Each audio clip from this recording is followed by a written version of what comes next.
boa noite. Realmente vamos dar continuidade. Agora nós chegamos no capítulo 2.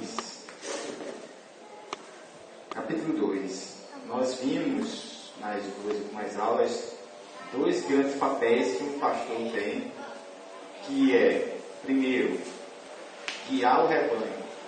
Nós vimos que ele faz isso através da sua própria vida, através da sua conduta, do seu exemplo. O pastor tem que ser o exemplo a ser seguido. Mas ele também defende o rebanho, isto é, ele protege a igreja quanto a ensinos e práticas que são erradas. Mas não é apenas defender, aí nós chegamos no outro ponto que está muito ligado ao primeiro, de certa forma, mas vai além, que é alimentar o rebanho. Ele é responsável por edificar a igreja, por fortalecer, por ensinar, por promover uma vida santa. Temos também que, embora o foco inicial seja sempre acerca do pastor, do líder, do presbítero, ainda assim nós vimos que o que é aplicado a ele também se aplica a nós. Nós vamos ver que esse terceiro, então, esse é mais diretamente ligado a nós ainda. Porque aquilo que o pastor deve ensinar, deve incentivar, inclusive, o rebanho de Deus a ser, a conduta que ele vai ensinar essa igreja a seguir, é exatamente referido a cada um de nós. Aquilo que a gente deve ser, aquilo que a gente deve fazer. Então, o que é, na verdade, que cada cristão deve perseguir, deve buscar. E aí nós vemos, paramos aqui, nós vemos então que ele vai começar a falar diretamente à classe de pessoas. Aos homens adultos e mais velhos, às mulheres da mesma forma, depois aos jovens de forma geral, depois às esposas jovens e por fim aos escravos. Embora Paulo também fala ao próprio Tito. E vamos ver que algumas dessas coisas são requeridas de todos nós. Então nos diz assim, capítulo 2. Você, porém, ou seja, ele está dizendo porém aqui no sentido de não ensine o que esses homens ensinam. Você vai ensinar o que você vai ensinar é diferente.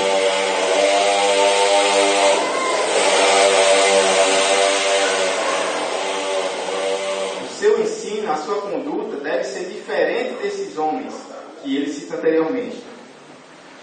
Está de acordo com ensino que está de acordo com a sã doutrina, com a doutrina sadia. Ensine os homens mais velhos a serem moderados, dignos de respeito, sensatos e sadios na fé, no amor e na perseverança.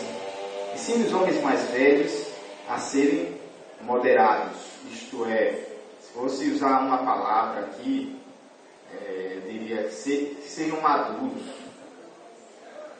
Deixe de ser instáveis como se fossem adolescentes. Hoje eu estava vendo um programa na BBC, programa de Londres, que fala sobre a questão do consumo, mostrando as origens, tentando explicar o que é o consumo, essa compra, a necessidade, gera uma necessidade que não é necessária de você comprar. E eles falando sobre isso, é interessante que o que o sistema cria é exatamente fazer com que os adultos pensem que são crianças, se comportem como crianças, de forma que, por exemplo, quando você vê um negócio que você deseja, ainda que você não precise, você fica igual a criança. Eu quero. Eu tenho que comprar. Eu não posso, mas eu vou comprar assim mesmo, porque eu quero agora. Então você não se planeja, você tem que levar para casa. Os adultos não podem ser assim. Não podem agir como se fossem crianças. Fica assim, fica devendo demais. Se você deve e pode pagar, é uma coisa. Se você deve e não tem como pagar, aí está o problema. E de onde vem isso? Do nosso desejo desenfreado de ter coisas. E ele está falando sobre essas coisas. O adulto não pode ser como criança.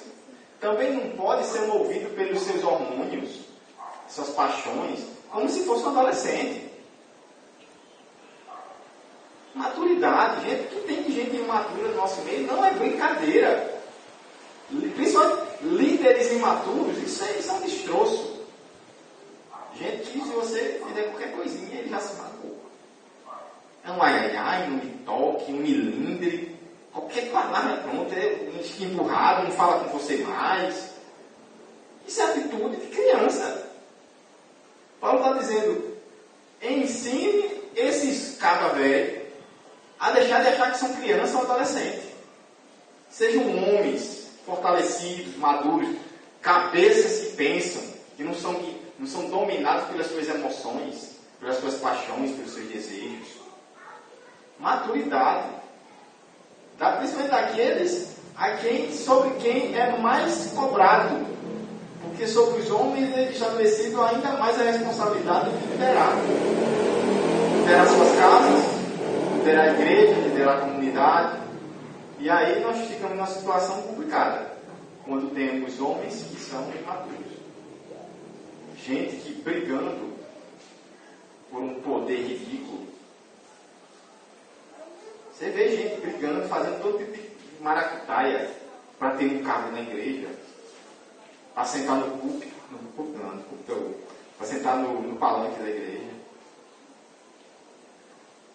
Isso é atitude. Estou dizendo que é puro, uma atitude pura como uma criança, mas é atitude de gente que não cresceu, que ainda é guiado por aquelas coisas lá, e não mais guiados pela sua fé, pela sã doutrina. Quem que lhes ensina a sã doutrina? O exemplo de Cristo, como nós vimos. Se no Antigo Testamento é cobrado de nós amar a nós mesmos, o próximo como a si mesmo, nós vimos no Novo Testamento, a coisa engrossa mais ainda. É seguir o exemplo de Cristo, que abdica de si mesmo em prol dos outros. Só é possível isso em gente que amadureceu, gente que cresceu, gente que deixou de achar que era o centro de tudo, que o tempo dele é mais importante, que sempre tem que levar vantagem sobre os outros. Isso é muito sério, especialmente no nosso país. Parece que isso é uma epidemia. Parece que as pessoas nascem e já são ensinadas desde o berço a sempre levar vantagem. Desde a escolinha, você não pode vir apanhado para casa. Essas coisas. Estou falando, eu lembrei de domingo. Domingo lá na Santarém, teve um batismo. E que minha irmã fez batizar e ela estava no segundo banco. Aí tinha uma senhora assim, uma irmã, bem no último banco, no terceiro banco. Foi quando eu olhei, ela já estava na frente, já estava na frente da minha irmã. Só me lembrei de que foi comentado aqui na igreja. Meu Deus do céu. Aí depois ela passou na frente, né? Ficou ali no cantinho. Aí quando a irmã veio chamando, eu me lembrei de mim. Que ela não estava na hora. Veja, talvez essa pessoa não tenha sido ensinada, ou não tenha, ainda não tenha entendido, espere que ela alcance essa maturidade. Exatamente, você está se batizando, professando uma fé, mas parece que essa fé não tem nada a ver com implicação para a sua conduta. Na hora do batismo, você tenta levar vantagem sobre os outros, quer dizer que você ainda não entendeu as implicações do Evangelho. Eu estou dizendo que ela não se converteu, não é isso. Mas ela ainda não alcançou o entendimento pleno do que é Evangelho.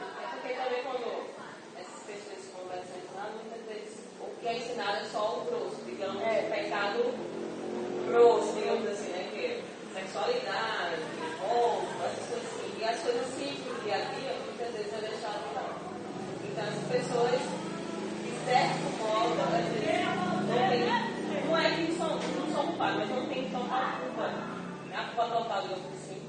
Porque muitas vezes não são ensinadas. Principalmente as pessoas mais velhas que chegam na igreja e já chegam com um conhecimento de mundo totalmente diferente. E quando chega na igreja só é ensinar realmente o grosso. Essas coisas simples. Está certo. Infelizmente, por isso que Paulo diz o quê? Tito ensina essas coisas. Você vê claramente que o intuito de Paulo não é só que Tito ensine essas coisas, porque Tito vai embora. mas que homens sejam colocados na liderança, esses que ele está dizendo, coloca as coisas no lugar, escolha a liderança, não é, na verdade, nem era ele, o padrão não é ele escolher a liderança, mas a própria igreja local escolher, mas ele vai guiar isso, tem que explicar como é que se escolhe o presbítero, que homem deve ser esse para ser presbítero e tal. Então ele está dizendo, na verdade, a Tito, olha, Tito ensina que é assim, para que eles saibam que é assim e eles sejam assim. Então, a missão, logicamente, vai ficar para os presbíteros daquela igreja. Vai repassar essa escolha, esses ensinamentos. A gente precisa saber que o Evangelho tem que transformar mesmo. Não é possível crer no Evangelho e viver como o mundo. Não tem sentido. Porque não tem como, é uma coisa totalmente diferente. É totalmente o inverso. É uma espécie de anti-reino.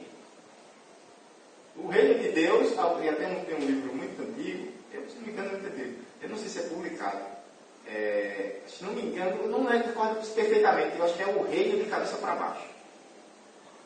Mostrando que o reino de Deus tem a lógica totalmente inversa à lógica que o mundo tem. E quando a gente entra nesse reino, a gente tem que entender a lógica. Por isso que Jesus começa lá em Mateus, já no capítulo 5 de Mateus, ele apresenta o quê? O sermão do mundo. É a ética, é o comportamento daqueles que estão no reino de Deus agora. Reino de Deus, irmãos, não é um lugar.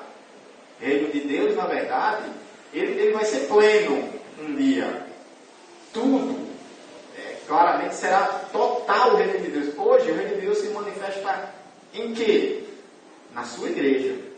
Reino de Deus é onde Deus efetivamente reina. Não é que ele tem algum canto que não reine, mas no sentido de que ele tem agora pessoas que foram resgatadas e estão agora seguindo realmente.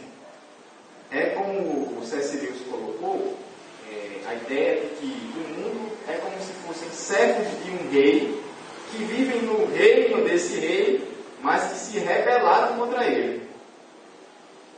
Então, o que seria o reino de Deus, quando a gente fala assim? Seriam aqueles que, uma vez que todos ficaram contra, todos se rebelaram, o reino de Deus abrangeria efetivamente aqueles que baixaram as suas armas e se arrependeram da sua rebelião e se voltaram para o rei de novo. Esses são aqueles a quem o reino de Deus alcançou. Não é que eles alcançaram o reino, eles foram alcançados pelo reino. A mudança é total. Sejam também dignos de respeito. A gente aprende, ou deveria aprender, a gente sempre, infelizmente, tem que fazer sacrifício. Em nosso país, parece que se despreza cada vez mais essa ideia de respeito à autoridade. Polícia não é respeitada, os políticos não são respeitados. E aí, pior que você vai ver isso tudo de onde os pais não são respeitados. Se não respeitam um pai, quanto mais qualquer outra autoridade. Agora veja só, Paulo está dizendo aos mais velhos, é bem verdade, os mais jovens têm que respeitar vocês. Mas se deem o respeito. Fica muito complicado você querer ser respeitado se você não tem uma postura respeitável. Se você não ensinar da maneira correta, né? Hoje mesmo eu vi uma questão, não, vou fui lá com o colégio, lá o colégio ensina. Eu fiquei olhando assim, meu Deus, poxa, se você não ensinar em casa, no colégio vai ensinar o que é a verdade. Já está dando mau exemplo, né? Que o colégio lá, os professores que ensinam, não, que deve ensinar primeiramente só no final de casa. Para que lá fora não vai dar mau exemplo, né? De fazer o que quer, o que não quer. Né? Desde acerca de comportamento, eu diria até mesmo questões básicas. A minha filha, ela fazia 2 anos agora, eu pegava muito tempo, que eu pegava o desenho, aí começava a ensinar ela. 1, 2, 3, 4, 5. Ela não sabe falar ainda direito, mas ela já diz tchau. Essa aqui, quando chega no 5, ela sabe que é o 5. Aí ela está começando agora a aprender a colocar o dedinho para saber. Aqui é 1, aqui é 2, aqui é 3. Para identificar. Aí eu saio contando as coisas com ela. Até essas coisas. A responsabilidade primeira é nossa. E a gente vai ver aqui, principalmente as mães. É lógico que a gente tem uma situação muito complicada, né? Especialmente por causa de baixa renda, ou por causa de divórcio e tal. A mulher, de alguma forma, é sempre forçada a sair da sua casa para trabalhar. Isso é horrível. Eu reputo isso como um grande mal na sociedade. A necessidade que a mulher tem de trabalhar. Porque era ela que ensinava. O marido sai fora da gente. Mudar lá da gente, a gente tem que trabalhar mesmo. Infelizmente, por isso que eu digo, a necessidade. Infelizmente, o que tem surgido tem forçado. Eu fiquei com 5, olha, 20 anos, meu marido nunca mandou nada, e eu morri por todos os 5, embora que hoje em dia ninguém reconheça, mas meu Deus lá no céu está vendo, né? Que eu fiz a minha parte de mãe. Isso. Tudo tem um segundo grau, graças a Deus eu tenho um agora que é oficial de justiça. Quer dizer, ensinei a ele o que é bom. Graças a Deus. Amém. Graças a Deus. Eu agradeço a Deus pelos meus 3 filhos homens que eu tenho. E a mulher também. Mas aí não deve ter sentido o peso. Principalmente porque não está ali o tempo todo. Aí eu digo para eles que eu ouvi estarosada, porque eu gastei minha saúde todinha com eles. Eu digo desse jeito para eles. Sabe aquele... É interessante essa história de gastar. Porque Aí eu lembro da história da borracha, né? A gente se desgasta muito. Tão bonitinha, cheirosa, né? Você compra aquele borracha lá. Mas com o tempo ela fica velha, já o cotoquinho. Por quê? Porque toda vez que você erra, você gasta ela. Quer dizer, a borracha sofre por causa do erro dos outros. Cada erro que você vai cometendo, a borracha vai se desgastando. É isso que uma mãe faz pelos filhos. Ela se gasta para corrigir os erros ou para evitar os erros, para ensinar para os filhos não caírem no erro. E tem mais essa, viu? Eu sou bem respeitada por eles. E eles dão maior valor a mim. Ele disse que eu sou diferente de muitas mães, sou mesmo. Sempre eu dei o que é bom, sempre eu respeitei, sempre eu exigi deles o respeito. Eu dou o respeito, então eu quero o respeito. Exatamente. Aí, assim, quem pode dizer quanta falta faz uma mãe é um filho que não teve? Ou que teve uma mãe que não foi mãe de verdade? É verdade. Tem que ensinar de pequeno. A gente precisa demais dos nossos pais, especialmente. E a falta que faz a mãe hoje não estar no lar constantemente, ter que colocar desde pequenininho uma creche, ou seja, fica longe. É claro que isso atrapalha muito na formação. Porque a mãe era aquela que ficava em casa, ensinava, acompanhava, ficava de olho. Aí brincar na rua, ela, opa, cadê? Hoje, boa parte das nossas mulheres aqui no nosso país tem que sair para trabalhar. Será que isso não é uma das causas pelas quais o nosso país é o que é também? Assim, inclusive essa questão do respeito que a gente está falando aqui. A criança chega na escola e não respeita o professor. Nunca se imaginaria isso poucos anos atrás. Mas é bom caso também dos pais. Desculpa aí. O filho não respeita o professor devido aos pais. Pronto, eu fico por mim.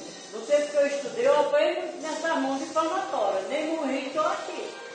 E do mesmo jeito que eu fui criada, eu passei com meu filho, eu trabalhava, entendeu? E acompanhava ele lá no colégio e dizia mesmo para a professora: olha, meu filho vai obedecer a senhora, sem saber, manda um bilhetinho, quando chegar em casa eu converso com ele. Eu creio assim. Porque isso você faz, não é disciplinar.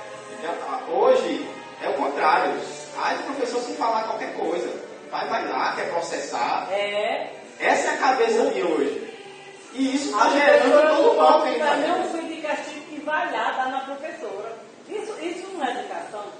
Tive a oportunidade de terça-feira ouvir uma palestra falando sobre guardas municipais, segurança pública. Ele estava terminando também falando isso. A segurança pública começa na família. Não adianta uma polícia, não adianta um código penal, uma penitenciária, se você tem famílias desestruturadas. E aí a gente está falando aqui, sejam dignos de respeito. Na igreja, precisamos de homens que sejam referência para os nossos jovens, além dos pais. Às vezes não tem os pais, ou não tem o pai, mas na igreja tem homens que se tornam como pais. Irmão, mas o senhor está falando, eu estou falando demais, mas eu digo uma coisa para o senhor. Uma mãe, ela tem que ter autoridade no filho. Ele pode ser pequenininho, tem que ter autoridade. E outra coisa que eu digo também lá em casa, tem que ter autoridade e tem que ensinar meu filho, ó, se é para dar o carinho, vamos dar o carinho, tudo bem. Mas se é para meter o pau, apanhar, botar de castigo, fazer a mesma coisa. Hoje em dia a mãe não faz mais isso. Os filhos é tudo aí, ó. Eu já vi por mais uma vez, talvez vocês tenham visto também, dentro da igreja. Justamente. O filho dando na cara do pai. Filho pequeno, 1 ano e meio, já entendido. Já entende tudo, 1 ano e meio. Dá na cara do pai, vai. Imagine só o que vai acontecer se ele persistir nesse caminho. Então, gente, na igreja não tem essa de cada um na sua vida, não tem nada a ver com a sua vida, nem se meta na minha. Na igreja somos responsáveis uns pelos outros. Não é assim por condição de hoje que não, quem tem nada a ver com a minha vida. Então sai da igreja. Porque se eu não tenho nada a ver com a sua vida, então você não é meu irmão. Eu agradeço a Deus, que embora tenham sido homens, falhos, é lógico, mas agradeço a Deus que na minha juventude eu tive pessoas que eu pude tirar coisas boas para me espelhar na igreja. Outro dia, faz umas 2 semanas, eu estava comentando isso no seminário. Olha, aqueles homens, muitos nem conheciam a Bíblia direito. E a gente, vários deles pescadores, não eram homens de letras, mas eram homens que mostravam uma conduta digna dentro daquela igreja. E foram homens em que eu me espelhei. Lógico, fiz umas falhas, mas homens que eu pude tirar coisas boas para a minha vida. Até hoje eu sou grato a Deus por eles. Homens dignos de respeito. É isso que Paulo está dizendo. Precisa ensinar os homens da igreja a se dar e respeitar uma postura de cada um. Veja, não é só o pastor, mas aí, cada homem tem que ser exemplo.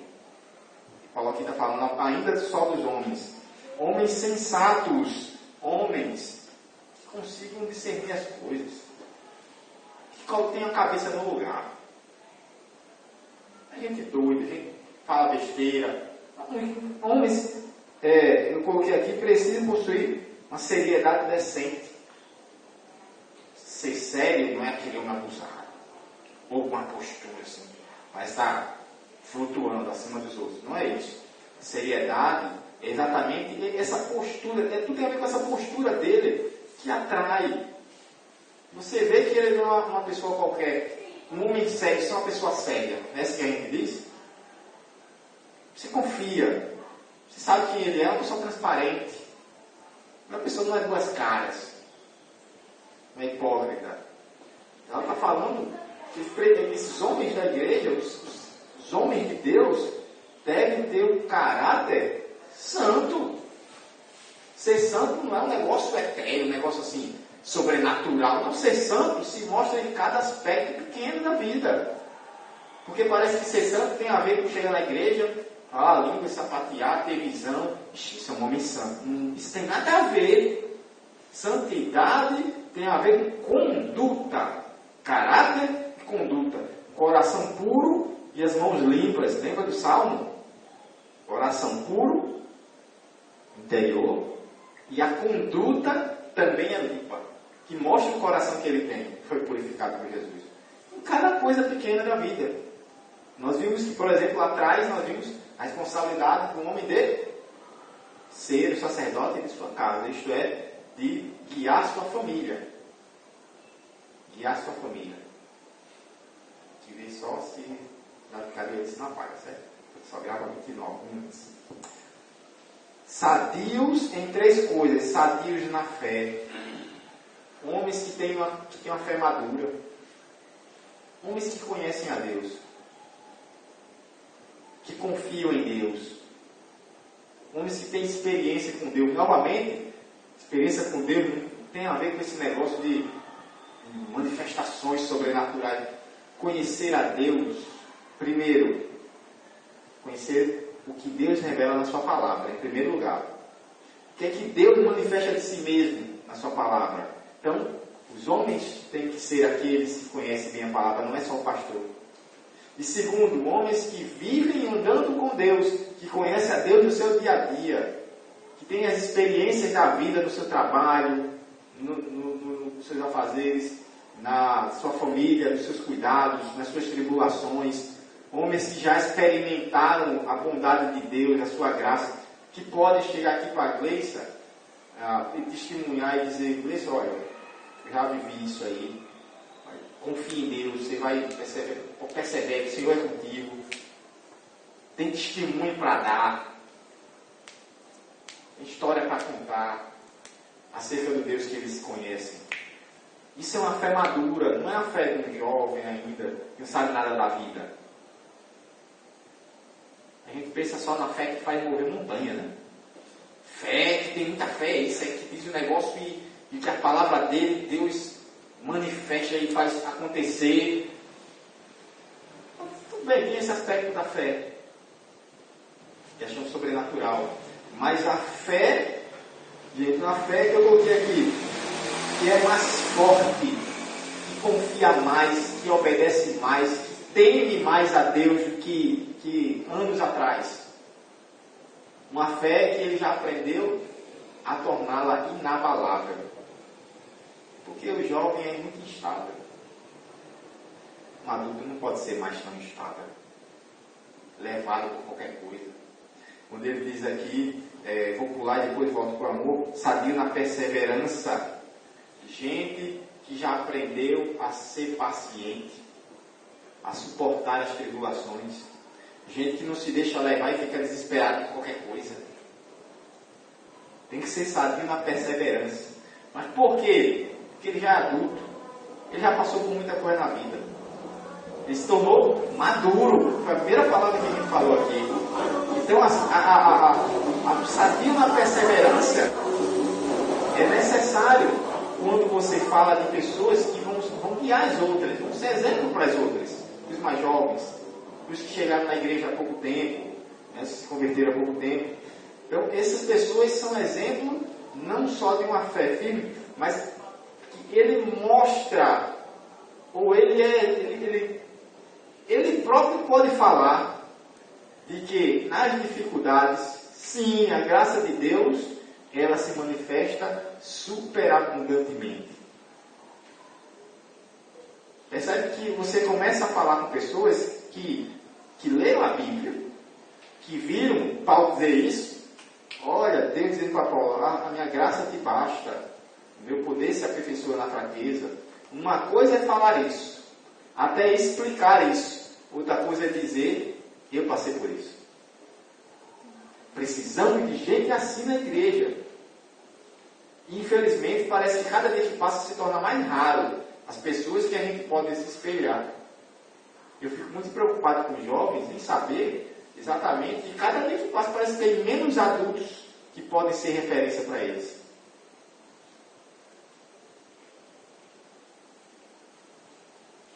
Homens, vocês não imaginam a responsabilidade que vocês têm. Muita gente depende de vocês. Vai tentar seguir o passo de vocês. Por onde é que vocês andam? Que caminho vocês trilham?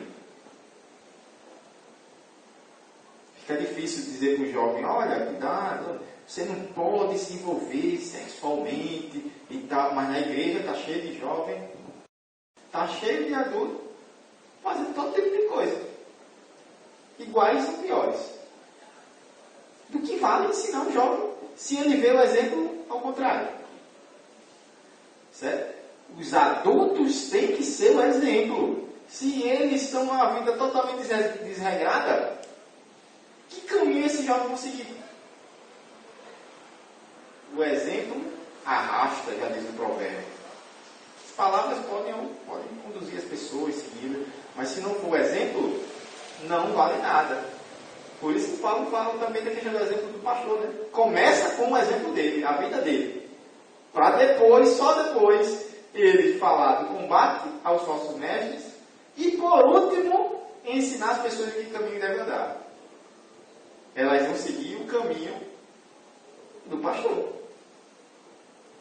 Por isso que o Warren Wiersbe, ele disse exatamente isso. Uma igreja nunca vai alcançar um nível maior do que o seu pastor. Por isso que o pastor tem que ser um grande homem de Deus. Porque a tendência é que ele seja um exemplo. Se o exemplo dele é ruim, a possibilidade dessa igreja ser madura aí é quase nula. Porque a regra sempre é essa, a igreja se torna doente quando o pastor tem uma vida desregrada. Sempre é assim. Enquanto isso, nós vemos em toda a história da igreja, que nunca a igreja esteve tão forte, tão santa, tão pura, quanto quando seus pastores eram tudo isso. Apesar disso, não podemos dizer que se um pastor tem uma vida que está longe da conduta esperada por Deus, quer dizer que a gente pode seguir o caminho dele. Não é isso. Quer dizer que a maioria das pessoas vão seguir o exemplo. O pastor estará tipo, dando um sinal de liberdade para fazer tudo que não presta. Mas a responsabilidade de cada um de nós é se porventura, eu conheço o Marcelo, eu sei que não é o caso aqui, mas porventura você está na igreja e o seu pastor não é exemplo nem no que ensina e muito menos na sua prática, na sua vida, cuidado, saia de lá, não estou canto. Você não pode seguir um homem desse. Não pode seguir. Além disso, sadio no amor. Parece que à medida que a gente está ficando mais velho, a tendência é que a gente se torne ranzinza. Gente caceta, chata. Eu não sei o que é isso. Eu não sei o que é isso. Já vi a história que tem gente mais velha que você quer distância. É claro, tem às vezes problema, é da idade mesmo, né? A mente vai tendo seus problemas com a idade. Não estou falando de problema de saúde mental.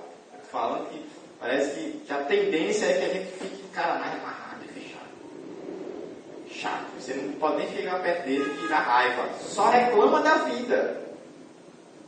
Reclama dos filhos, reclama dos outros. Nada presta.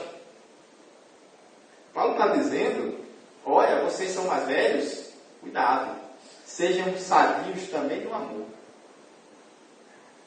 Como é que você vai ser exemplo para alguém? Você se coloca num pedestal, porque eu sou um ancião da igreja, sou mais velho, tal, aí se coloca todos os jovens, eu já vi esse discurso já, parece que todos os jovens estão caminhando para o inferno. Nem o jovem, sabe? Todos os jovens são a depravação do pecado, esse discurso, ele é um padrão. E qual é o jovem que vai ouvir um homem desse?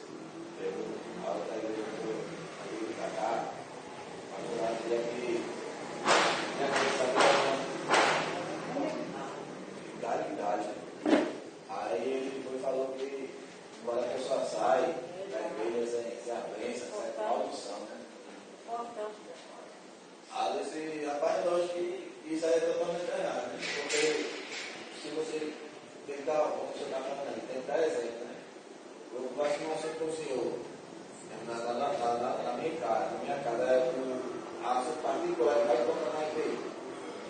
Aí, como é que a pessoa vai comprar uma pessoa dessa que a gente tem um assunto particular, quando chega na igreja e fala assim, já fala para minha esposa, olha, fulano tal, não diga não, foi isso. Poxa, se eu tenho um assunto particular, absurdo. Aí desse jeito aí, fica, eu só não sabe uma coisa, pouco maldição, sem maldição, no começo da festa, eu estava com cerveja, só. Estou com fé, com maldição, sem maldição, não vai para essa igreja não. E não foi mais mesmo, e eu já estou aqui, graças a Deus. Maldição é ficar numa condição dessa. Tem essa história de cobertura espiritual, se você sair sem, se você quiser abandonar aquela igreja, você simplesmente vai ser amaldiçoado. Ora, você está buscando é a bênção de Deus. Quando você conta um negócio para o pastor e eles fazem. Eu já vi casos assim. Ou casos que não foi o pastor, mas foi a esposa. Você não pode confiar nele para contar um segredo, para pedir um aconselhamento, para ele abrir a Bíblia para você, ou falar, usar tanta experiência dele quanto a palavra para ele orientar. Você não pode confiar nele para isso. Em quem você vai confiar? Não tem como ele ser pastor. Então, você está certo. Gente sadio no amor. Gente ranzinza, ninguém ouve o que ele diz. Ora, se ele vai ser exemplo para o jovem, Não adianta as palavras dele simplesmente sai dura, condenando todo mundo, se colocando. Se ele não se aproxima, se ele faz isso, isso é arrogância. Ele não está fazendo isso por amor, ele está fazendo isso para rebaixar os outros e elevar a si. Ele precisa ser movido por amor. Tem a sua vida, ele tem o seu exemplo, ele tem as suas experiências, ele tem o seu conhecimento de Deus, da palavra, e ele usa tudo isso movido por amor. Para ser também, para guiar, promover a saúde da igreja, para ser exemplo para os mais jovens, para ensiná-los. Se você pega uma pessoa dessa, ninguém vai querer dar ouvido, por mais coisas boas que ele possa ter para ensinar. Então Paulo também diz, os mais velhos, cuidado, sejam exemplos também em amor. Porque você pode querer fazer qualquer coisa, se não for movido por amor, isso aí não vale coisa alguma. Amor. Isso é o que é difícil hoje em dia. E é que escolhe os pastores? Na missão evangélica, nas igrejas, quem escolhe pastor é a igreja local. É indicado o pastor pela presidência, né, da missão evangélica, e a igreja, mas assim, a igreja vota. Se ele for rejeitado, ele não pode assumir. E aí também a cada 4 anos você tem eleição. Ele se submete novamente, se ele não ganhar, tem que vir outro pastor. Se ele pode ser rejeitado. Ou se houver algum escândalo, alguma coisa séria, ele também pode ser retirado daquela igreja. Então a igreja local decide. No caso de congregações de ponto de pregação, não, porque seria o pastor do campo. Depende da igreja, depende do sistema que ela adota. Na igreja que eu estou, a Igreja Batista Filadélfia, também a igreja escolhe o pastor.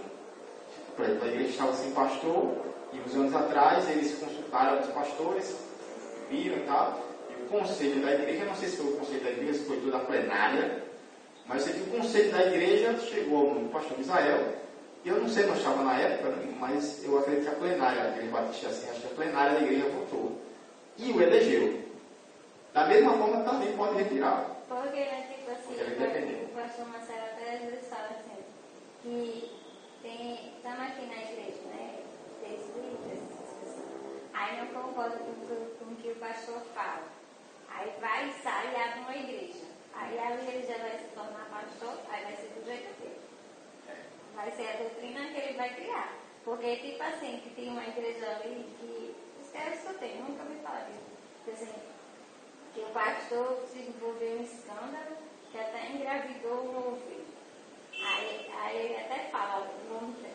Tá vendo? Depois que você crê, faz tudo que não presta, aí vai pra igreja.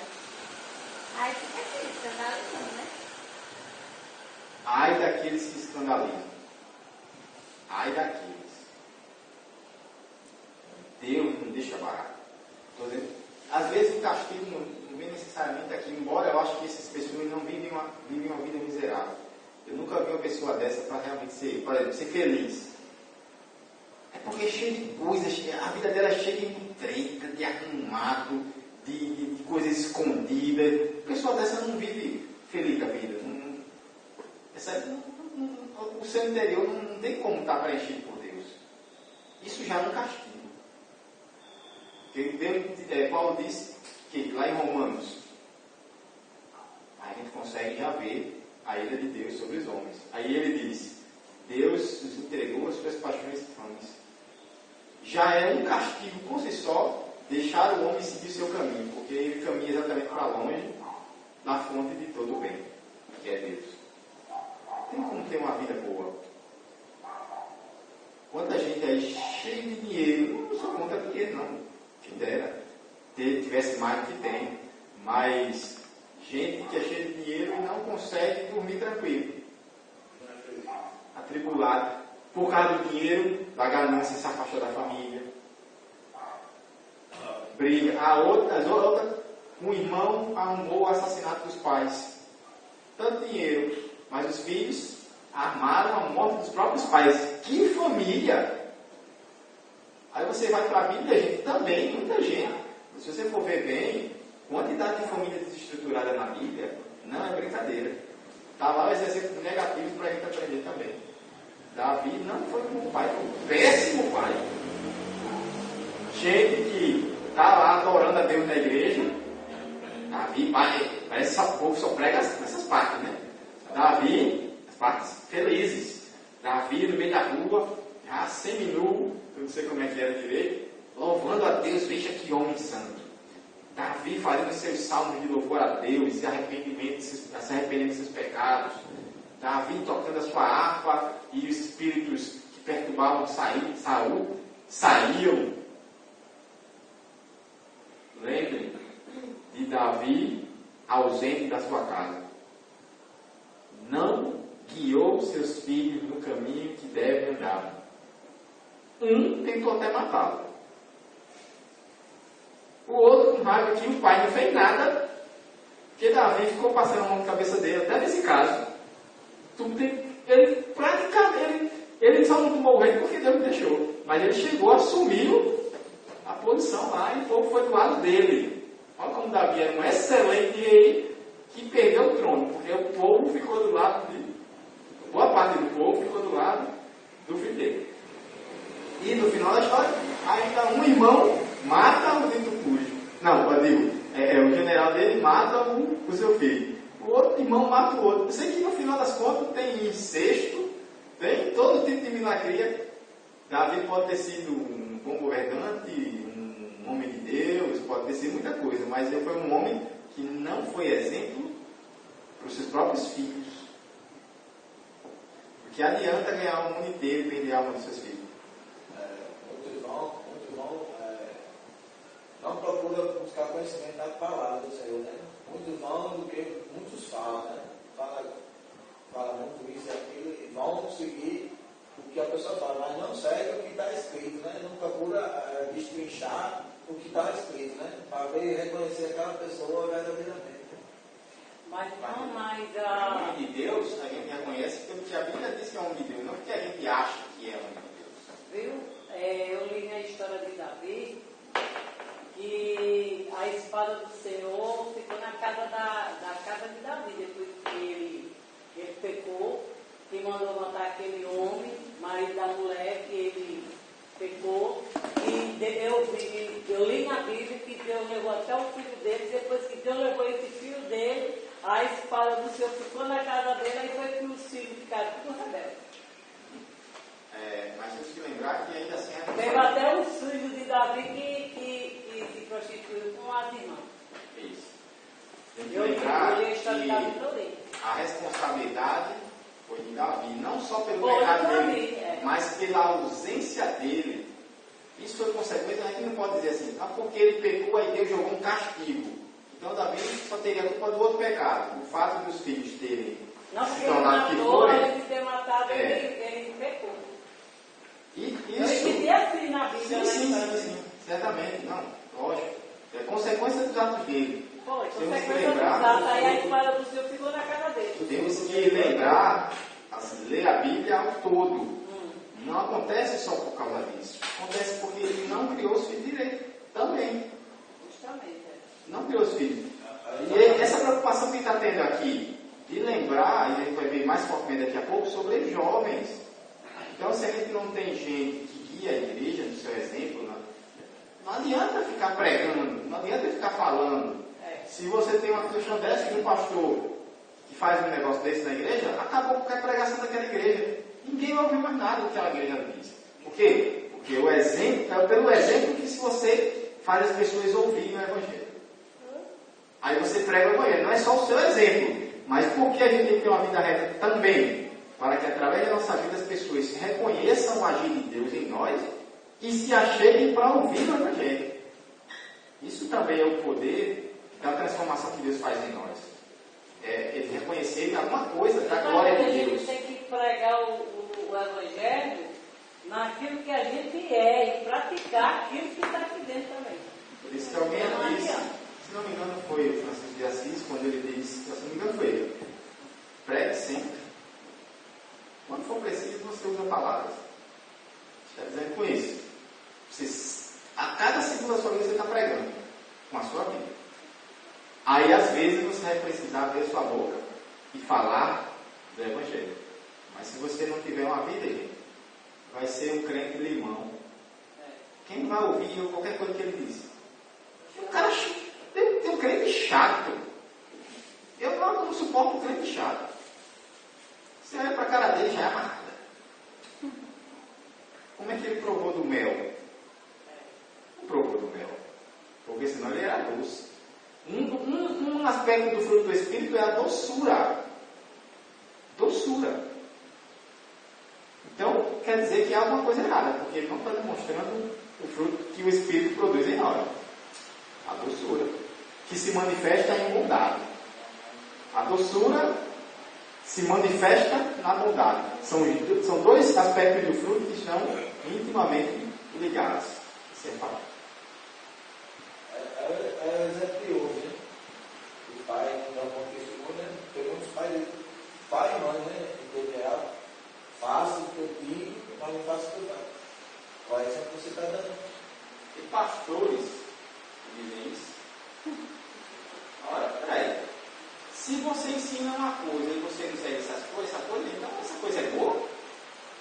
Não me parece, porque se fosse, você seguiria. Esse está condenado duas vezes. Está condenado pelo seu pecado e está condenado porque seu exemplo está condenando outros.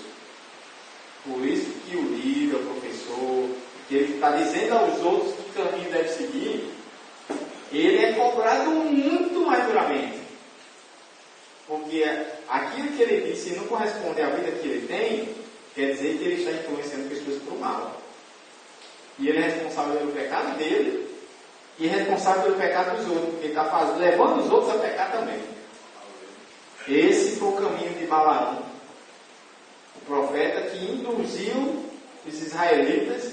E os israelitas não eram inocentes porque se juntaram lá com as mulheres pagãs e acabaram sendo conduzidas à idolatria por causa dela. Eles não são inocentes, mas Balaão, eles são culpados do seu pecado e Balaão é culpado do pecado de todos, porque ele induziu. Então é um negócio muito sério. Um bom testemunho. A gente que como cristão, a gente é um vigiado de 4 horas. Hoje uma pessoa lá sentou lá em uma irmã. E o cara lá do Jaco ainda conversando, eu disse, não vou me meter não, porque isso aí foi a salvação individual. E ela criticou a irmã, porque a irmã adulterou, né? Ela se envolveu com o Tom lá dentro da igreja e se afastou do evangelho, e acabou se separando do marido. E hoje ela está. Por isso que um bom testemunho, né? Principalmente das pessoas que é católica e que diz que é católico, mas não são, né? Fica se escondendo e critica muito por causa da coisa que muitos não veem para o evangelho, porque o modo de falar, porque tem próprio cristão que rouba amaldiçoando as pessoas, dando mau testemunho, teve uma que não chegou a combinar, se você não aceitar Jesus, você vai para o inferno. E essa mulher, essa oportunidade adoeceu ela. Olha, tá vendo? Uma irmã, acabou de me abençoar e ficou com o pé todo matutando. Meu Deus, e agora como é que eu vou se expressar? Não soube se expressar naquele momento, só tenha calma, tenha paciência. Ela falou você pensar, realmente, aí não deve, nem tudo que a gente pensa a gente deve falar, não. Senão, ele deve puxar. E aí, na verdade, na realidade do inferno, tem que ser falada, tem que ser pregada assim. Mas você não pode, por exemplo, você vai para o inferno. Bem, você é o juiz? Você sabe do futuro? Você não sabe. Da mesma forma, você não sabe. Você não sabe se eu vou ser salvo. Não sabe. Não sabe. Eu trabalhei 8 anos. Também, né? Porque não está fazendo a parte da sua doce. Eu trabalhei 8 anos na comissão de visita e tem uma irmã no meio da comissão de visita, a senhora idosa, ela só pregava assim. É claro que sem Cristo todos perecerão. Mas como é que você explica isso? Porque ela dizia assim, quem crê em Jesus Cristo ia para o céu. Quem não crê, que diz que está condenado, né? Ela não usa a palavra condenado, ela dizia, quem não crê vai tudo para o inferno. Menino, ficava assim, disse, Jesus. Porque a gente dizer isso simplesmente assim é muito ofensivo. Você começa a explicar Por isso que a gente resume o plano da salvação, vamos dizer assim, na verdade, o projeto em 3 palavras: criação, queda, redenção. Isto é, você tem que começar mostrando que Deus criou o homem com um propósito de glorificar a Ele, para que ele vivesse em comunhão com Deus. A queda quer dizer que o homem optou por seguir a sua própria vida e se rebelou contra Deus. Não quis se submeter a Deus. Mas você só entende isso se você entender o propósito da criação, que o homem tem responsabilidade para com o Criador. Quando o homem cai, tem a sua condição de pecado, e aí está condenado, porque está longe de Deus. Ele se desligou contra Deus, se opôs àquele que dá a vida. Se você não explicar isso, mais ou menos dessa forma, mas lógico, pode ser de outra forma, mas se você explicar só se você vai para o inferno, quer dizer, você está me condenando. Mas não sou eu que condeno, é Deus. Explicar o porquê, de onde vem isso. Ou seja, você diz a mesma coisa, mas você diz de uma forma muito diferente. E mostrando o porquê. E aí, redenção, quer dizer, Cristo é aquele que nos resgata da nossa condição de condenação. Aonde uma colega minha, assim, pessoal, eu vou citar 5 vezes, então eu tive umas brincadeiras, estou trabalhando agora no caso de vocês, né? Deus tirou um pedaço da minha costela, Deus tirou um pedaço da costela do homem, para formar uma mulher, né? Aí ela disse, não, mas Deus criou primeiramente a mulher, eu disse, oh meu Deus. Ela fez, Deus fez primeiramente a mulher. E como é que Deus, o homem ia nascer? Eu disse, aí a gente tem que ter sabedoria de saber, se expressar, explicar, né? Eu só, não deu tempo para mim chegar assim, porque o cara era 100% ligado e olha para o céu, para a gente não desviar, para não se chamar a atenção. Mas a gente tem um conhecimento da verdade, que é a palavra do Senhor, a gente tem sabedoria, saber que as pessoas não têm conhecimento, sei que a gente está um pouco elevado o conhecimento da palavra de Deus, né? A gente não tem que ser ignorado com essas pessoas que não conhecem, porque um tempo a gente era do mesmo jeito, a gente não tinha o conhecimento da palavra de Deus que a gente tem hoje. E cada oportunidade que Deus a gente vai aprendendo com os outros, né? E ela disse isso inocente, porque ela não lê a palavra de Deus, lê, né? O catolicismo, a igreja católica não ensina o jeito que a gente está ensinando que a gente tem hoje, né? Para a gente amadurecer mais e saber viver no meio da sociedade. Alguns ensinam. Irmão, depois me tira Alguns padres ensinam muito bem. Mas infelizmente a gente vê que em boa parte, assim como na igreja evangélica, o que a gente tem de pastores hoje que realmente são mestres na palavra, que ensinam as pessoas, se você for colocar na porcentagem, está difícil. Pastor mestre está difícil de achar. Da mesma forma, na igreja católica também tem pastores que são padres são grandes mestres. Eu não tenho ouvido mais, não tenho assistido mais. Mas eu assistia a Boas Novas, alguns 2 ou 3 padres, dava prazer de ouvir o ensino deles. Ensinava a Bíblia. Pronto, aquele padre Marcelo, eu digo que aquele homem ali é um homem de Deus. Que a gente vê o som dele. Ao de Jesus, um homem de Deus, a gente vê o som na vida dele, mas se ele tirasse essa idolatria, ficava perfeito. Existiam uns problemas no católico, uns problemas. Sim, irmão, agora me fizeram uma confusão. Olha, eu tenho um irmão que ele serviu Jesus 18 anos. Aí, por conta que ele não vigiou, o inimigo deu uma rasteira dele, aí ele está afastado. Aí ele diz lá em casa que por conta que ele passou 18 anos na igreja, ele disse que ele tem aquela convicção que vai para o céu. Eu andei até conversando com ele, explicando, mas ele não quer conversa. A gente pergunta onde é que a Bíblia diz isso? Que se a gente tiver tempo de serviço, a gente pode se aposentar e ir para o céu. Porque esse porra de um pastor, muitos tempos atrás, disse isso. Ela não fazia nada na igreja, não cooperava em nada. Porque era costume na denominação. Toda mulher, o pastor que chegava também cooperava depois de mulheres e tal. E ela nada fazia. E a explicação dela é porque ela já tinha trabalhado muito para Jesus. Aí eu dizia lá, minha mãe, eu acho que ela se aposentou, né? No reino de Deus. Não sabia que tinha aposentadoria. assim, muito menos em tempo de igreja. Ó, você passei 18 anos, então não é a igreja que salva. É a fé em Cristo. Agora eu posso dizer se ele está salvo, se ele vai ser, se ele não, eu não. Mas a salvação não é da igreja em Cristo. Só que eu vou dizer a ele, meu irmão, se eu tivesse aquela convicção, se você tivesse a convicção de estar pelo menos, se afastou, mas pelo menos tendo um temor de Deus, aí eu estava calado, mas só que você não tem um pouquinho de temor de Deus. Porque a primeira coisa que você faz é beber. Então você não tem temor de Deus, então você diz isso na minha cara, eu acho difícil, viu? E onde vem a convicção dele? Pergunta isso, de onde vem que você acha, mas achar, cada um acha uma coisa. Outros acham que Maria me salva, outros acham que tem que ser iluminado como Buda, outros acham que tem milhões de deuses lá, como eles creem na Índia. E aí, alguns acreditam que você, quando morre, pode reencarnar numa barata. Afinal da conta, achar por achar, cada um acha uma coisa. Mas é claro que alguma coisa está errada. Aí ele toca, não pode todo mundo estar certo. Ele tocava no instrumento da igreja, entendeu? Que é ungido, que eu creio que uma guitarra dessa, o instrumento de Deus é ungido. Aí o que ele fazia? Antes de ir para a igreja, tomava uma pinga e ia para a igreja.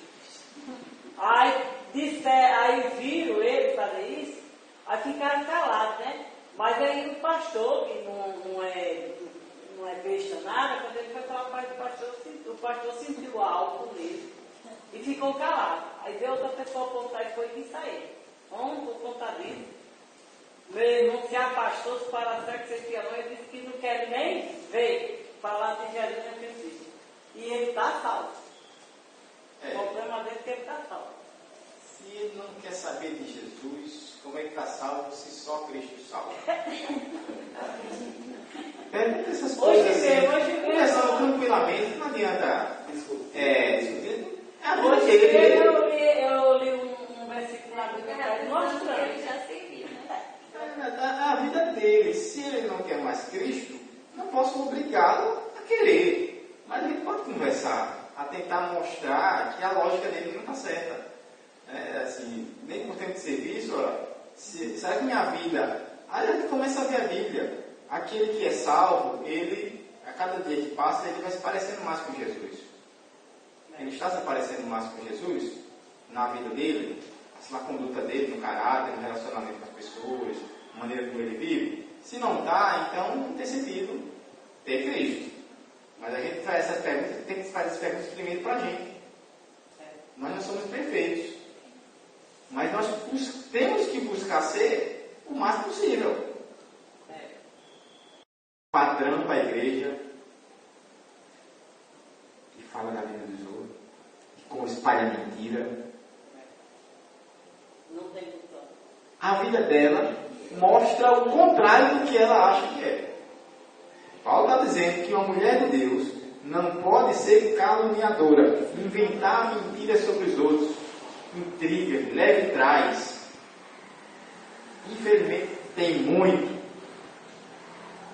E interessante que eu acho que exatamente é interessante Paulo falar dessas mulheres mais velhas, porque parece que o tempo, se não tiver cuidado, o tempo faz as mulheres, desculpe irmã, mas é verdade, mas que quanto mais a idade passa, mais a tendência de ser linguaruda aumenta. Eu estou dizendo que as mulheres são linguarudas, estou dizendo que as mulheres que são, parece que a cada dia que passa se tornam mais. Paulo está dizendo, pare com esse cuidado, ensine as mulheres de Deus que elas não podem ser assim, porque isso é um problema realmente para as mulheres. E Paulo está tratando de pontos muito sensíveis nas nossas vidas, exatamente os pontos que a gente tem mais tendência a se entregar. Sejam moderadas, especialmente ele está falando aqui, não sejam muito entregues ao vinho. Eu não vou entrar aqui na questão se pode beber, se não pode, se pode beber, se só aqui, só... A questão do álcool não é nosso tema. Mas o que Paulo diz aqui certamente é a mesma coisa que ele disse ao líder da igreja.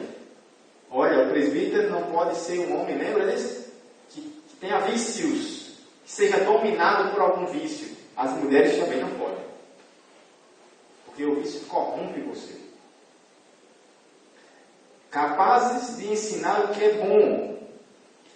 Mulheres têm que ter uma vida, têm que ter experiência, têm que ter capacidade de ensinar o que é certo para as outras. Ele está falando aqui, ele vai entrar, inclusive, para as mais jovens. A mulher de Deus é aquela que uma jovem pode se espelhar. Pode seguir os passos dela. E por causa da vida dela, ela atrai as mais jovens para ser conselheira. Ela não precisa ficar metendo bedelho na vida de ninguém. As mais jovens vão até elas para pedir conselho. Por quê? Porque a vida delas atrai.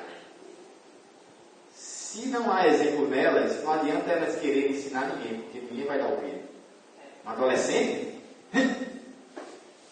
Eu quero ver um adolescente dar ouvido a um adulto que ele não veja como um padrão, que ele não reconheça como alguém que é digno de respeito. Lembra isso lá atrás?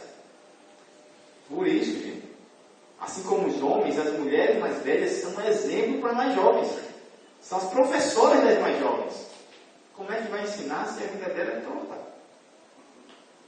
Meu irmão. Fica difícil. Fica difícil. E ele vai entrar na história aqui de... Então, objetivamente, ele fala de as mulheres mais jovens, velhas. Então, tem que ser aquelas que orientam, que guiam as mais jovens. Ensiná-las a amarem seus maridos e seus filhos. Não parece estranho o Paulo dizer aqui, olha, ensine as mulheres a amarem seus maridos. Aí a gente pensa o quê? Se é marido, então não deve amar, né? Como é que você vai ensinar isso? Mas lembre que a gente não pode ler a Bíblia como se ele estivesse escrevendo isso diretamente para a gente. Ele escreveu para outras pessoas em uma outra época, numa outra cultura, numa outra língua. A gente aplica as mesmas verdades, mas a gente tem que ler observando essas coisas. Por isso que é bom a gente ir atrás, estudar, ler um bom livro sobre isso.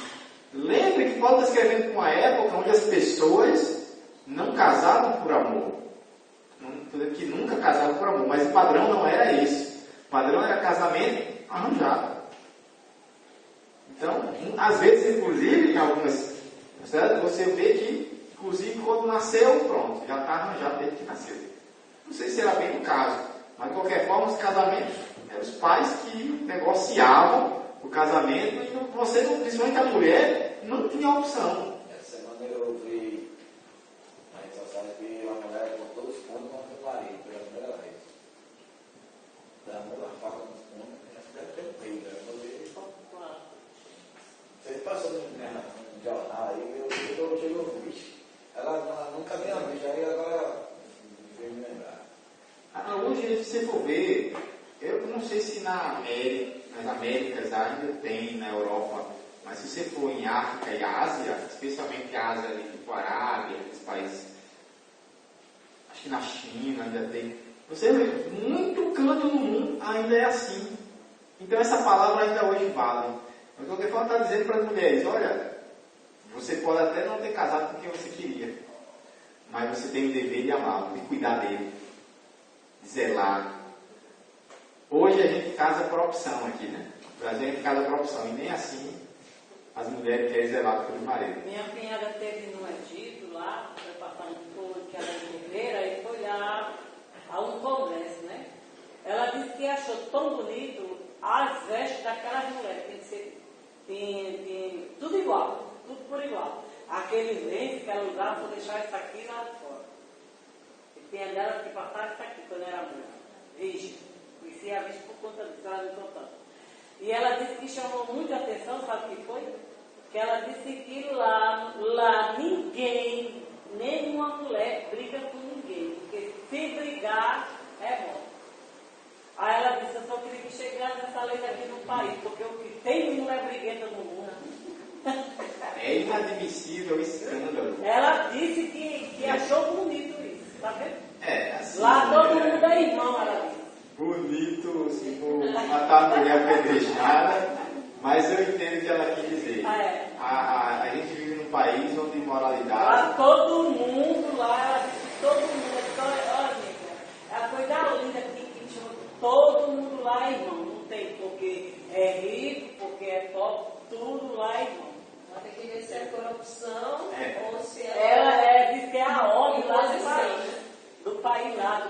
Eu queria dizer aqui que aqui parece que nossas mulheres, eu estou dizendo geneticamente, certo? Claro, só não andam nua porque não podem. Mas na verdade, de vez em quando tem uma onda aí de aparecendo mulher nua na rua, um protesto e tal. São Paulo. Assim, Que é correndo. Infelizmente, as mulheres não percebem que nesse afã de tentar até atrair os homens, na verdade elas estão mostrando um valor, elas estão colocando assim o preço delas, né? Porque se você quer atrair uma pessoa pela questão da sensualidade, que tipo de pessoa você está atraindo? Uma pessoa que não tem interesse em você, tem interesse no seu corpo. Tem interesse no seu corpo. Como um casamento vai dar certo, como vai ter um relacionamento estável. Por isso que toda hora você vê aí o que antes talvez fosse só na TV, hoje é na sociedade toda. Casa daqui a 6 meses descasa. Outros nem casam, assinam um contrato. Outros nem isso. Por quê? Porque usa e larga, e usa outro e larga, e usa outro e larga. Não há interesse na pessoa, e sim no prazer, especialmente sexual, que aquela pessoa tem para lidar. Infelizmente, as mulheres dizem que buscam amor, dizem que buscam a felicidade, mas o caminho que elas seguem é exatamente o oposto. É o oposto.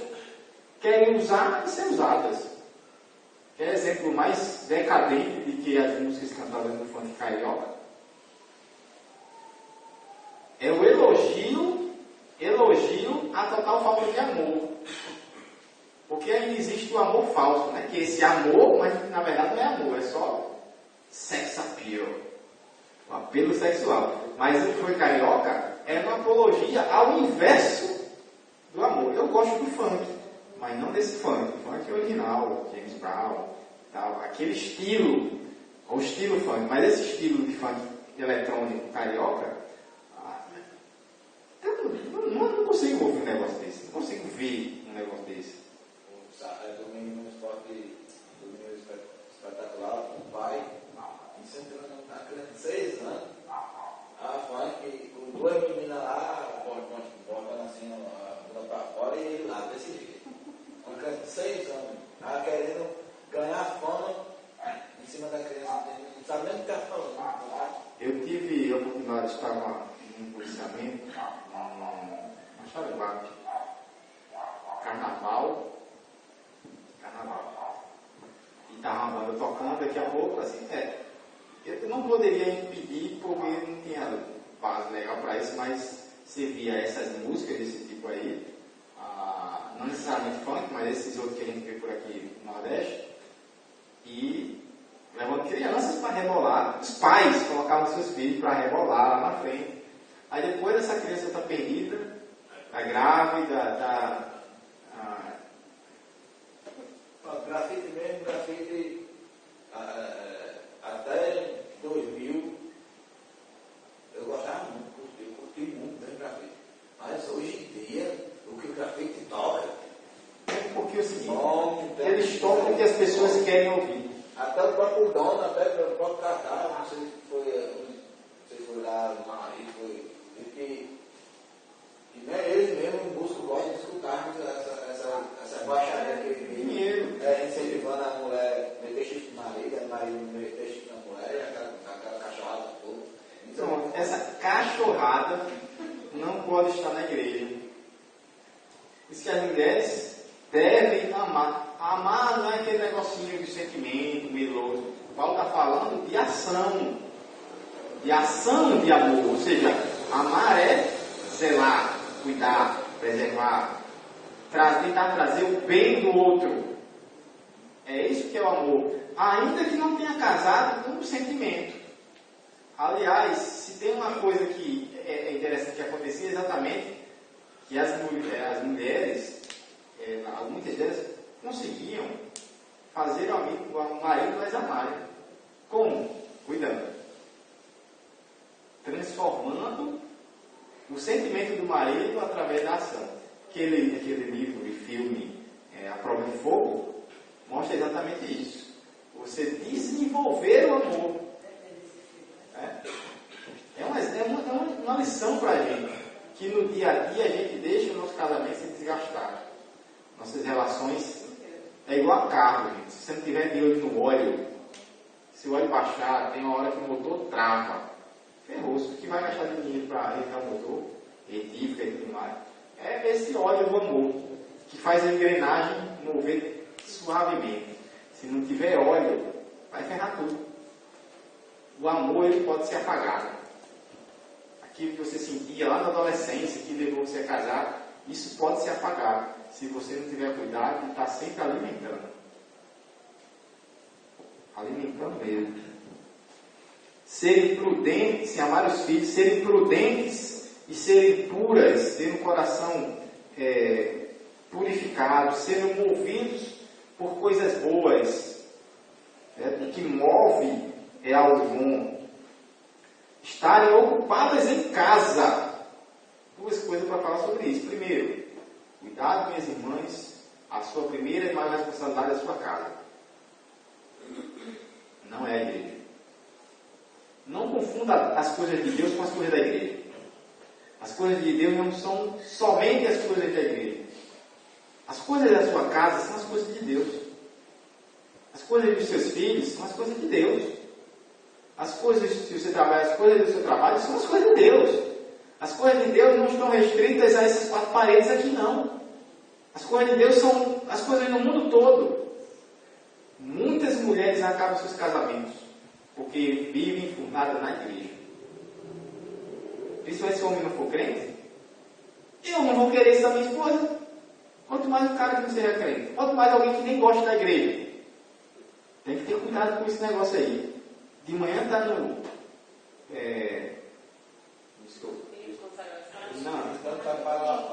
matutino, aí para consagração, pocinho de Jacó, ciclo de oração, comissão de visita, culto, e o dia dela é longe de casa. Não cuida da família, não cuida dos filhos, não cuida do marido.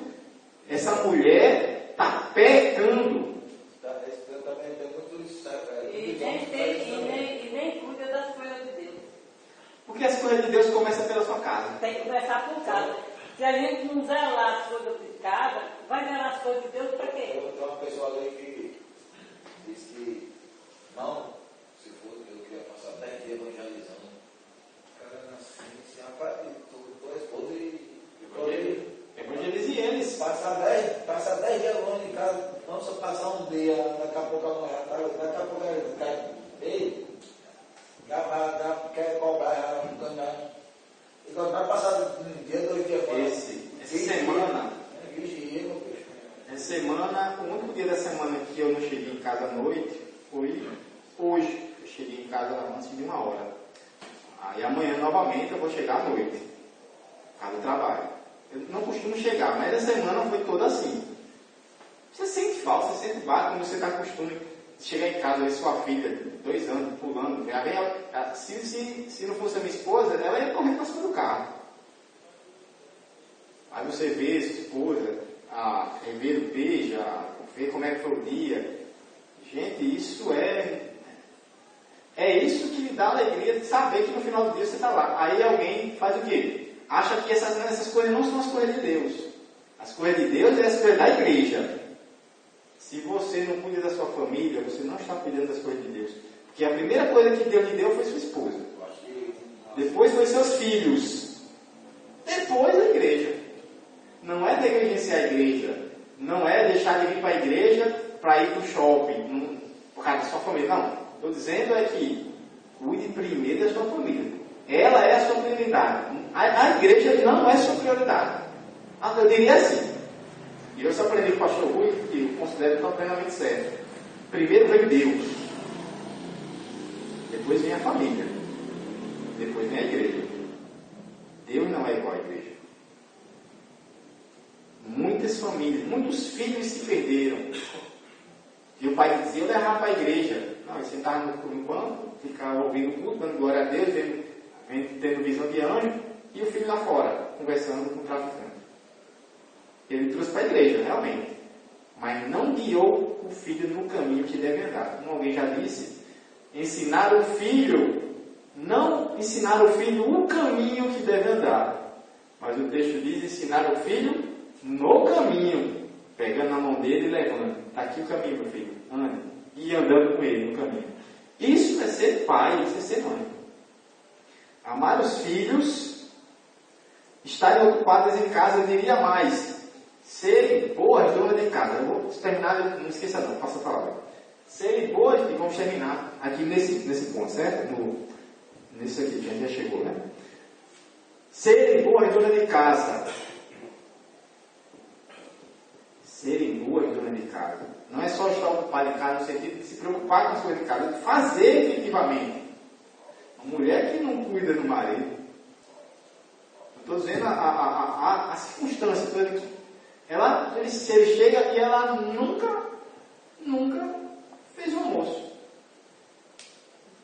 Chega 3 horas da tarde, nem almoça no trabalho, que é para poder largar mais cedo e poder chegar em casa mais cedo. E ele chega 3 horas da tarde, está tudo revirado e o almoço nem está feito. Estou dizendo que uma vez ou outra possa acontecer por eventualidades. Aí ele chega no palácio dele, Charles Spurgeon pregou certa vez, a casa do homem é o seu palácio. Ele é o rei daquela casa. E ele chega e não tem prazer de chegar. Chegar o dia onde ele vai querer ir para outro canto, para ver se demora, para ver se eu chego em casa para dormir. Uma mulher... Eu acho que ele chega e a mulher já está com a mesma roupa que ele deixou de manhã. Eu já vi casa assim. Eu tive experiência nesses tempos agora, mesmo, que a casa da minha filha pequena, a casa dificilmente fica realmente limpa. Eu cheguei ontem, estavam os papéis guardanapo espalhados no chão da sala. É porque minha esposa é uma preguiçosa? Não, eu entendo que não dá tempo, é muita coisa. Embora ela passe o dia todo em casa, não tem como dar conta da menina e de tudo em casa. Percebe que eu não estou falando disso. Estou dizendo uma mulher que é desleixada mesmo. Chega, o cara só anda, você percebe que a esposa é desleixada quando o irmão só chega todo amassado na igreja. Percebe que ninguém diz que homem desleixado, só anda amassado. Diz o quê? Mulher desleixada. Não cuida nem do marido. Porque a gente precisa de você, querido. Salvo raras exceções, homem não sabe fazer as coisas. Vou dizer mais. O homem carrega uma viga, sobe balde de cimento, mas não manda ele passar roupa, não. Porque mata. Só citar eu sou fã de filme, até, eu sei o que for, mas tem um filme que é baseado num quadrinho que é chamado de Hellboy. É até estranho eu estar na igreja citando isso, porque Hellboy é o quê? O garoto do inferno. Mas tem uma fala de Hellboy que eu achei muito interessante. Em todo o filme eu não sou fã, não gosto, tanto assim, mas eu não assisti. E ele diz, ele está no crise no relacionamento dele, e ele diz: eu daria a minha vida por ela, mas ela ainda quer que eu cuide da casa.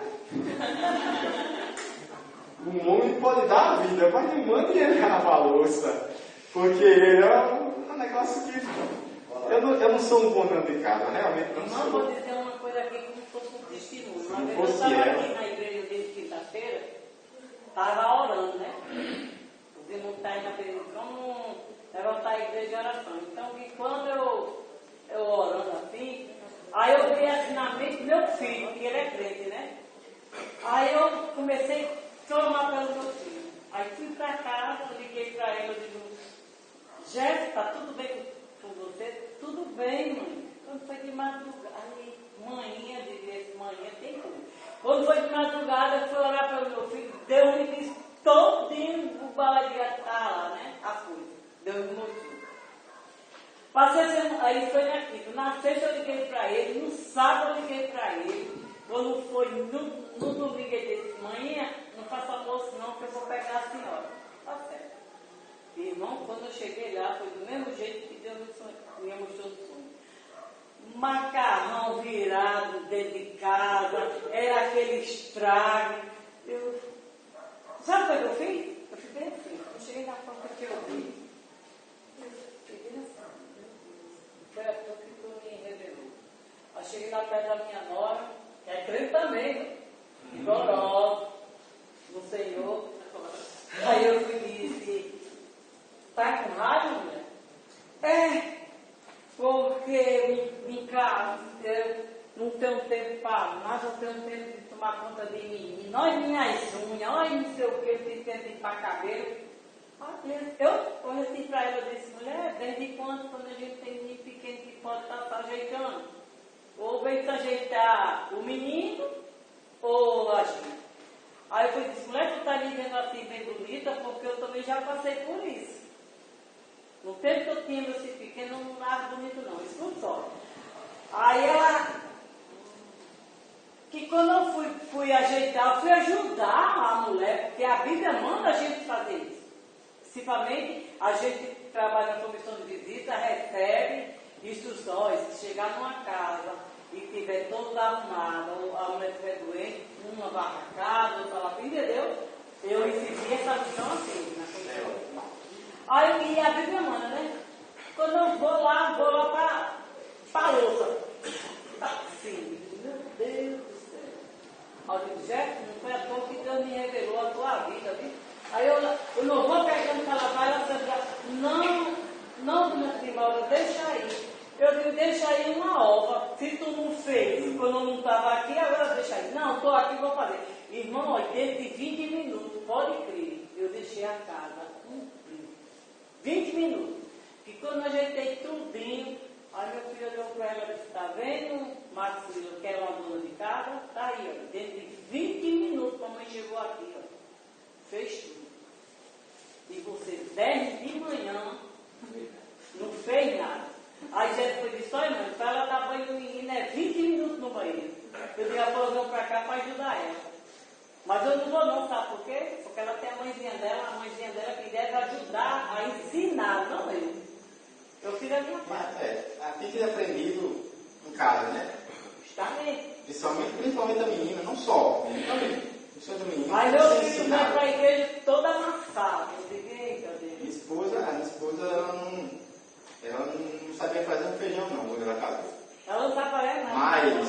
Mas ela sabia fazer comida, porque também a avó dela não deixava. Ela era a dona da cozinha. Mas em compensação, todo o resto de uma casa, ela criou os sobrinhos. Posso dizer, ela ajudou muito os sobrinhos. A casa era ela que ajeitava, embora ela não fosse para a cozinha, mas ela aprendeu como? A internet. Não sabia, foi atrás. Eu fui falar com espetacular, porque não cabia deu como sogra, sair daqui para ajudar ela. Eu peguei, eu disse, Ney, ensina tua filha que é ser uma dona de casa. Aí ele disse, não, mulher, realmente, Maxila é assim, porque ele foi desocupado. Com 10 anos, eles tinham babá. Eu olhei assim para cá, com 10 anos meus filhos tinham babá. Eu digo, pois pronto, agora sofra aí. As coisas não gosto muito de cozinhar, não, mas as outras coisas. Meus filhos sabem tudo isso mesmo. É assim que tem. Não gosto, mas não faz. Faz. Porque precisa. Mas eu prefiro mais assim, arrumar, lavar. Porque as coisas da casa. A coisa de tudo eu Não tem a ver com o prazer de fazer. Quem é que tem prazer de lavar uma louça? Eu Mas a adoro gente precisa. Mas a gente precisa fazer, né? As irmãs estão cuidando da sua casa, porque se não fizer, quem vai fazer? A sogra que vai vir? Toda vez? Não, mas também a pessoa se acostuma a viver dentro de uma coisa suja, né? Tem gente que se acostuma. E aí, como é que um homem vai se sentir? Ele chega em casa para descansar, para ser o seu prazer. Mas e aí, não deve ser acostuma. deixa eu só comentar isso daqui, aí eu vou falar aos irmãos, porque a hora, né, a gente pode ficar muito debatado. Eu não tenho muito problema, mas certamente os irmãos têm. Também ensinarem não apenas a serem boas donas de casa, estarem na sua casa e fazer as coisas, mas a serem bondosas. Doçura. Mulheres doces, não estressadinha, cheia de não me toque. A minha Agora, a Mulheres mulher doces. já de botar meu filho para dentro de casa, ela bota para rua. Sujeita dos seus maridos. É um príncipe. Ou seja, que acatam a liderança masculina na sua casa. Eu não vou entrar nessa questão de liderança masculina, porque também muitos homens não têm sido líderes das suas casas. Eles têm se omitido. Mas essas mulheres, por que elas eram aconselhadas a isso também? Primeiro porque essa é a ordem que deveria ser. O homem é o líder, o homem que toma conta, o homem que está à frente. Mas também porque era um tremendo escândalo social uma mulher que não se submetesse ao seu marido. Principalmente se ele não fosse crente. O que Paulo está querendo aqui não é apenas a conduta individual, no sentido pessoal da coisa, mas que a conduta do crente vai influenciar aqueles que estão ao seu redor. Então imagine só uma esposa que é crente, colocar aqui, o marido não é, e ela quer ser a dona da casa. Não é a dona de casa, é a dona da casa. Passando à frente do seu marido. Isso era um escândalo na sociedade. Absurdo. Qualquer mulher que fizesse isso, o marido se divorciava dela. Essa mulher ia ser escanteada socialmente. Então, Paulo não queria que o evangelho fosse escandalizado. Essa não é a conduta de uma cristã. Então, ele está dizendo aqui não só que as mais jovens têm que aprender isso, mas elas têm que aprender isso com as mais velhas. Portanto, as mais velhas já têm que ser, e ensinar as mais jovens a ser. O papel de uma sogra, por exemplo, ela é fundamental. Elas sempre participaram muito da vida dos seus filhos também quando casados. Porque ensinavam, mas tem que ter cuidado, para também não ficar metendo a colher. Não, mas eu vejo as coisas erradas, aí eu digo só para meu filho, tá? Eu digo, olha aí, ó, em casa tu tinha tudo bom na mãozinha, né? E no dia que mamãe contava o que tu podia fazer, mamãe levava a mão de preguiçosa, olha aí agora. Mas eu só digo para ele, para ela não. Então a gente vai ter, para o bem do casamento, é necessário que os pais estejam de olho. Não pode se meter demais. Mas mulheres da comunidade faz escala, se revela, vai lavar a louça, vai cuidar da casa, para que ela tenha o seu resguardo. Hoje é no se vira. Aqui no nosso país é no se vira. No máximo a gente vai lá cumprimenta, né? A gente não tem nada a ver com isso. Aí a mulher está aí, quebra os pontos, faz toda a milagria, por quê? Porque ela depende só dela, não tem ninguém que ajude. É assim nas nossas igrejas. O problema de cada um é de cada um e a gente não se preocupa. Não é isso que Paulo está dizendo aqui. A gente precisa se preocupar uns com os outros. Na próxima aula a gente vai ver o conselho de Paulo para os jovens, para o próprio Tito, para os escravos que eram cristãos e os motivos que a gente tem. Mas irmão, aí foi Paulo dizendo que é para a gente ensinar, né? Uma hipótese, eu vou na casa de uma irmã, aí chego lá, está tudo desmantelado. Aí eu vou lá, vou conversar com aquela irmã não vai me escutar. Ela vai botar para correr, vai dizer o que você quer com minha vida, cai logo fora. Aí como é que a gente vai ensinar, irmão? Aí é a essas pessoas. A gente não pode ensinar não, tá doido, para apanhar na cara. Eu entendo que a irmã quer dizer, essa questão individualista das pessoas. A Bíblia manda a gente ensinar, né? Eu entendo que é assim. A gente vai na casa de uma irmã, se a casa está bagunçada, a gente vai lá, pega a vassoura, vai varrer, ou então vai lavar uma louça, ou então vai ensinar a irmã, é assim que faz. A irmã vai dar na gente, irmão, pelo amor de Deus. Eu acho que há duas implicações. Pode ser dessa parte, pode ser de outro de questão de confiança, né? Porque muitas vezes as pessoas vão sacar, faz de tudo e depois está falando. Eu tenho isso comigo, quando eu vou almoçar na casa de qualquer uma pessoa. É fechado, fulano é preguiçoso, fulano. Se eu for almoçar na casa de qualquer pessoa, chegar na hora a pessoa me der de almoçar, tá que eu faço?